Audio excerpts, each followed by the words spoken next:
All right, everyone, like I said, this is the next section that we're going to be talking about. We're going to be talking about the photo requirements for a vacant property. Let's go back into the slide.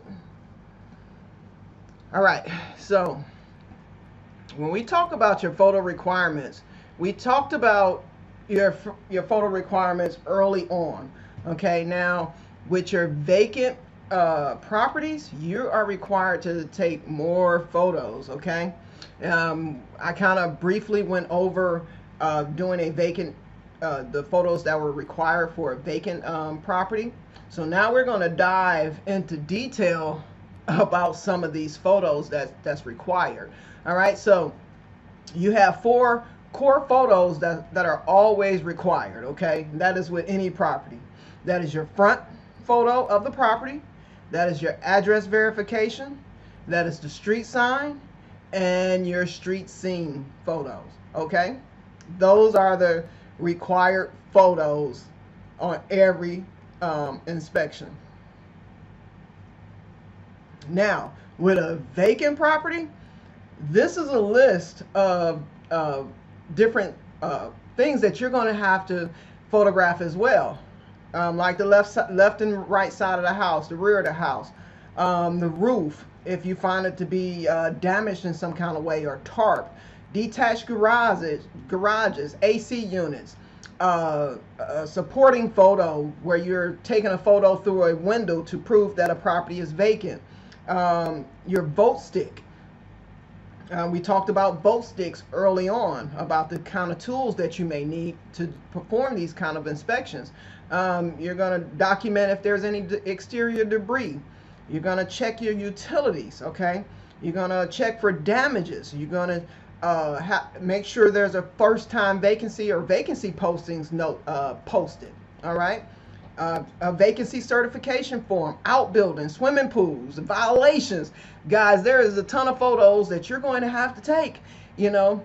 But this is a basic list, and I'm going to break some of these down for you so that you know how to complete this inspection when you are documenting and photographing these items, okay? So, the vacant property inspection, like outbuildings, again, requires the rear of the building, each side of the home. So we got your left and your right sides of the home and the rear of the property. All right, any detached garages, any sheds that you find at the property, any outbuildings. Okay, outbuildings can include like barns or workshops, mother-in-law suites, and things like that. All right, those are the kind of things that you want to make sure that you are photographing when you're at a vacant property.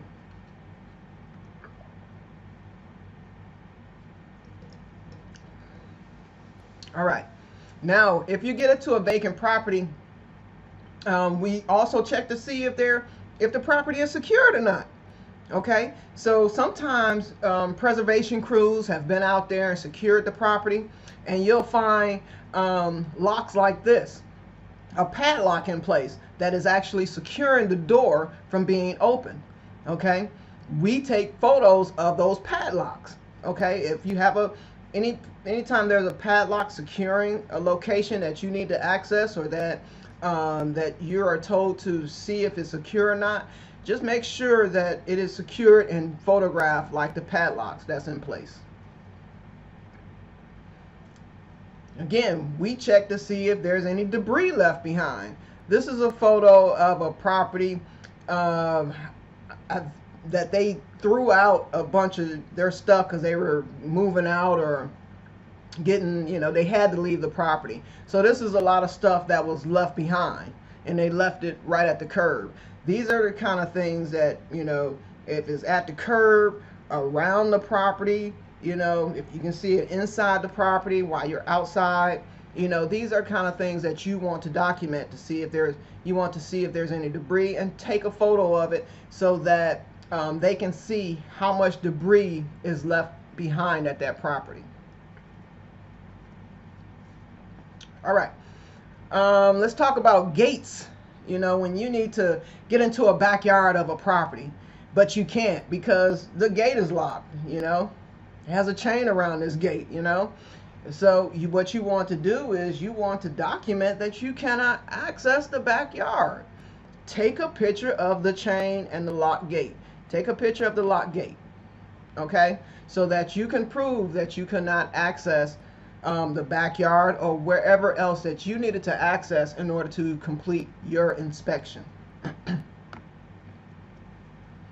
All right, we're going to talk about swimming pools and hot tubs. You know, a lot of times you'll run across those kind of things, you know, because so we have to report if there's a swimming pool or a hot tub at the property. All right, and we're going to talk about why it's important that we report on these things. All right, well, first of all, for all vacant properties with swimming pools, if it has a swimming pool at that property, you're required to take a photo of the pool. All right, you're also required to take a photo of any of the gate that allows you access to the pool. All right, and your photos, and you also want to photograph if the pool is covered or not. Your photos will prove, you know, if the pool was properly covered, and you may have to report on that on your inspection form, but just note and, you know, take a mental notation if if there was like this pool here that you see in the picture, there's standing water on top of a pool cover, which this pool is not properly covered.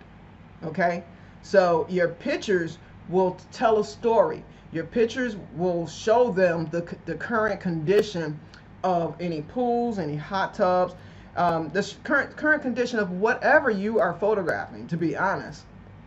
That's the reason why you're having photographic evidence is important, and making sure your photos, you're taking the proper photos are important. So you know, when you're taking a picture of the pool gates, you're documenting and letting them see if that pool area is properly secured with the gates. If there's no lock on it, you still want to take a picture to show, hey, there's no lock on this gate. Somebody can easily come into the backyard, fall into the pool, and, you know, mishaps happen. All right. So a properly secured pool, as on the gates, it may have a padlock, it may have some type of chain, you know, on the chain around the fence, and another lock on it. It could have a pool cover or any other kind of prevention measurement that keeps unauthorized people from accessing the pool, because having a pool can be considered a liability. So some of the things that you may be asked to advise on are, you know, about a pool or a hot tub is the pool or hot tub secure or not? You know, is there standing water, and is that water stagnant and dirty? Is that pool full of water, you know, or what needs to be secured, you know, if that pool or hot tub is not secured? These are some of the things that you may be asked to advise on, to let them know, because those are some of the things they may want to know so that they can get out there and properly secure that area. But here's the thing though, you always want to read your work order instructions, because some clients have different rules for their, you know, have different rules, and that could be applied to the pools and hot tubs as well. All right. See, this vendor that I have here, these are the rules for this particular vendor, called Safeguard. All right. They say that if the pool is enclosed, the pool screen needs to have a lock. All right. If it's fenced in, the fence cannot be broken and needs to have a padlock. So here's the thing. And the last thing, if neither, then the pool is unsecure. So let me tell you like this. I talked about, you know, having a padlock on the fence, on the gates and things like that, that prevents access. But you also want to check the fence line around the pool to make sure there's no missing planks, to make sure that half the fence is not falling down. to where people can easily access that area where the pool is. All right, so those are some of the things that you definitely want to look for when you are reporting on pools. All right, because photos of all the gates are required to demonstrate that if the gates are locked or unlocked. And this helps you prove that, or show if there's a liability hazard there or not. Okay, because if the pool is locked, then great. The pool is locked, nobody can access it, that home is safe, and there's no liability. However, if that gate is not locked, anybody can access the pool. There's been instances where, little kids knew it was a pool at the neighbor's house, knew the house was vacant, and they went down to the house and played in the pool, and one of the kids drowned. Now that's a liability because nobody was living in the house. The bank owned the home. The gates were now locked. So that became a liability. Now the bank is responsible. So those are the kind of things that you want to think about, the kind of hazards that you want to think about and consider when you are reporting on your pools. Again, pools are a high risk of liability. So it's important that you report accurate information. All right, because some of these clients, they rely, on our report. These clients rely on our reports, because they could be held liable. Like again, the scenario that I just mentioned, they were liable because that pool was not secure. So they were liable for the accident. They were liable for the injuries, for the death of that child. So these are things that you definitely have to consider. Next, we're going to talk a little about city violations. What you need when you come across a city violation. Basically, you want to snap a close-up of the violation, like you can see right here. This is as close as I could get to get the entire violation in the photo frame. So you want to get that. And then you want to, when you're looking at, if you can read the information on the citation, you want to, on your form, because some forms may ask you, are there any violations?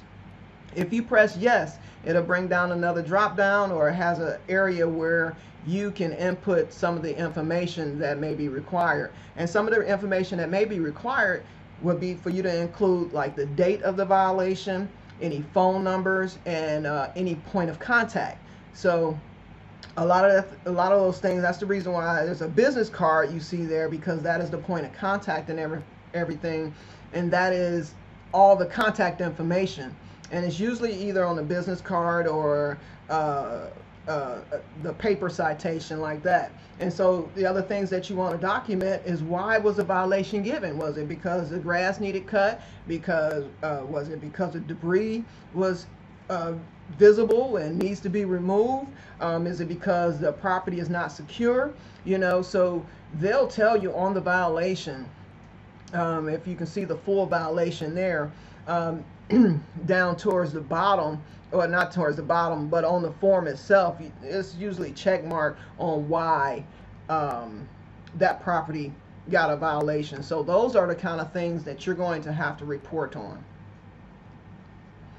The next thing is talking about the security of the property. So when you come across a vacant property and you find that the property is not secured, basically anybody can go in, any unauthorized person can just walk right in the property. It's our job to report on it.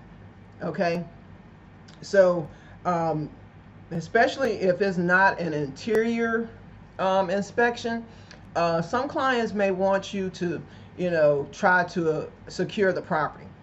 So if it's something simple like the door is unlocked, as you can see, this door is cracked open. Some, they want you to kind of reach your hand in there and lock the door, close it back, to secure the property. And a lot of times the form will ask you if the property was secure. Well, it's gonna, if you're doing a vacant property, it's gonna ask you if the property is secure or unsecure or non-secure, whichever terminology they use. But it's going to ask you that. So you can say it was unsecured, but then you secured it before leaving the property. That's if you feel safe. Now, here's the thing with non-secure properties, just like this one that you see. Depending on the neighborhood and things like that, I'm going to tell you like this. Your safety is most important. Your safety is the most important. If you do not feel comfortable reaching your hand inside the door to lock a door, then don't. Maybe just pull the door closed, shut. All right, because there have been situations and times where I was in not so great neighborhoods, unsecured door, but I refused to put my safety, you know, behind a job. You know, my safety came first because I felt like anybody could, if I was to reach my hand into the door, somebody could grab my arm and pull me in. And remember, guys, this is usually a solo job, so you are usually working alone. All right. So you always want to make sure that your safety is first. All right. So if you can, if you feel comfortable, because there's some houses I feel totally comfortable, you know, and there's others that I'm like, nope, I am not doing it. So use your best judgment. All right. And if you can, do your best to just lock the door or close the door behind you, or, you know, close the door. If you find like non-secure windows, what you want to do is take a photo of it, just like the one that you see in the picture. Basically, I just snapped a photo of the open window. Somebody could actually climb in the window and be in the house, you know, unauthorized people. All right, so you want to make sure that you take a photo to document that that property is not secure. And here's the thing. We don't ever enter a property to secure windows unless we are explicitly told to do so. All right, and most times you want to, and most times that does not happen with us per se. It more happen with the preservation properties, but be prepared for that and use your best discretion. If you feel comfortable doing it, by all means go do it. If you don't, by all means don't. You know, so you know, everything is totally up to you, but make sure that you are documenting why you didn't. You know, if they're asking you to, document why you didn't. Okay, or if you did, document that you secured the property. All right, also damages, guys. We are also required to report and photograph any damages that we see at the property. Say this house, for instance. I took a picture of a boarded window. I don't know if there is any damage behind the board. However, I do report, because they usually only board up windows when there's damages or when they're just trying to totally keep people out of the house or prevent people from getting in. So, but in this particular, at this particular house, I had been here several times before, and it was definitely a busted window behind there. So you want, for boarded windows, you want to assume that it's busted and just put that it was boarded. Some homes may ask you how many boarded, does it have boarded windows? Is it boarded or not? You know, so then you can kind of go from there based on your form. However, any damage that you run across, roofing damage, siding damage, you know, anything that you can see on the outside of the property, you want to document that. Because there's going to be some clients who want you to estimate the cost of repairs when you see visible damages, and a lot of times it'll give you like block what's the word I'm looking for, like it'll give you options. So maybe it says $0 to $5,000 or $5,000 to $10,000, $10,000 to $30,000. It'll give you a block of money that you can choose from, that, you know, that you're just estimating. You know, they just want you to estimate. You don't have to be a pro or anything at it, you know. Just take your best guess and document the cost of damages. They know that you may not be a professional in that area, so they're just, your photos will actually help them to decide better, you know, when you are reporting the cost of damages. All right. Here's the thing: your estimated cost of damages. If I'm not sure, I usually go, just a little bit up. Maybe go to the next one up, because your estimate will be used by some of the clients to determine what type of action that they have to take when they send out a preservation crew. And those are the people that come out, change the locks, remove debris, and cut the grass, things like that. So, and also do the construction stuff, the repair damages and things like that. So that is what the preservation crew does. So we want to make sure that we kind of have a guesstimated dollar amount of what it's going to cost to repair those damages.